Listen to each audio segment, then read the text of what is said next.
এককালে মায়ের রুটি রুজির, এককালে মায়ের ফাঁসি। ঠিক না? ঠিক না? এককালে মায়ের রুটি রুজির, এককালে মায়ের ফাঁসি। এককালে মায়ের রুটি রুজির, এককালে মায়ের ফাঁসি।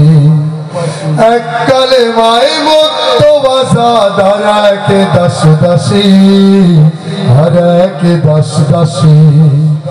এককালে মায়ের রুটি রুজির, এককালে মায়ের ফাঁসি। ভাই এককালে মায়ের রুটি রুজির, এককালে মায়ের ফাঁসি। এককালে মায়ের রুটি রুজির, এককালে মায়ের ফাঁসি।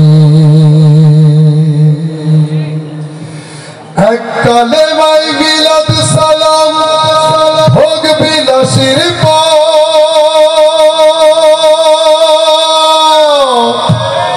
এককালে মাই ছেলের তালা রাসূলের উম্মত। এককালে মাই বাতিল খুশি পকেট হবে ভার। এককালে মাই আল্লাহ রাসূল সাথী হবে তার।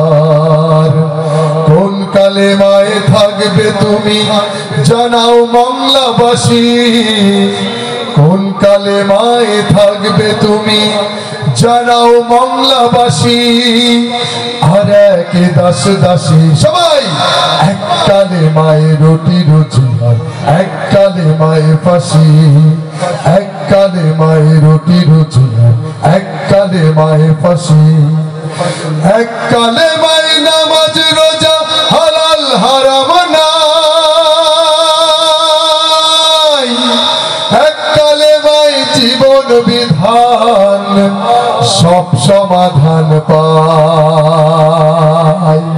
আমাদেরকে সবসময় বোঝানো হয়, বলতেন যত নামাজ তাসবিহ তাহলিল করবেন দ্রুত জান্নাতে যেতে পারবেন। ঠিক কিনা? এইভাবে সমাজটা গড়ে উঠছে। কিন্তু বাংলাদেশের হক্কানি আলেমরা, হক্কানি পীররা এখন গর্জন দিচ্ছে প্রকৃত কোরআন এবং হাদিসের কাছে না আসলে শুধু নামাজ রোজা তাসবিহ তাহলিল দিয়ে একটি সুন্দর সমাজ নির্মাণ করা সম্ভব নয়। সেই জন্য নামাজ রোজা তাসবিহ তাহলিল শুধুমাত্র আল্লাহকে স্মরণ করার জন্য এবং একটা তাকওয়া অর্জনের একটা মাধ্যম। ঠিক না? শুধুমাত্র তাকওয়া অর্জনের মাধ্যম, কিন্তু প্রকৃত দ্বীন কায়েম হচ্ছে আসল উদ্দেশ্য। ঠিক কিনা? দ্বীন কায়েম হচ্ছে আসল উদ্দেশ্য, এর বাইরে কোনো কথা নাই। এককালে মাই নামাজ রোজা হালাল হারাম নাই। এককালে মাই জীবন বিধান সব সমাধান পায়। এককালে মাই দরগা জিকির হারামায়ে সব। এককালে মাই বদর উহুদ খুশি হবে নীরব। কোন কালেমায় বন্ধু তবে ফুটবে মুখে হাসি। কোন কালেমায় বন্ধু তবে ফুটবে মুখে হাসি। আর একে দাস দাসী। এককালে মায়ের রুটি রুজির, এককালে মায়ের ফাঁসি। এককালে মায়ের রুটি রুজির, এককালে মায়ের ফাঁসি।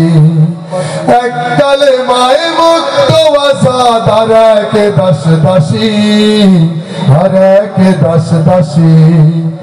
এককালে মায়ের রুটি রুজির, এককালে মায়ের ফাঁসি। এককালে মায়ের রুটি রুজির, এককালে মায়ের ফাঁসি। এককালে মায়ের রুটি রুজির, এককালে মায়ের ফাঁসি। সবাই দোয়া করবেন আমার জন্য, যারা কণ্ঠ ঠিক থাকে।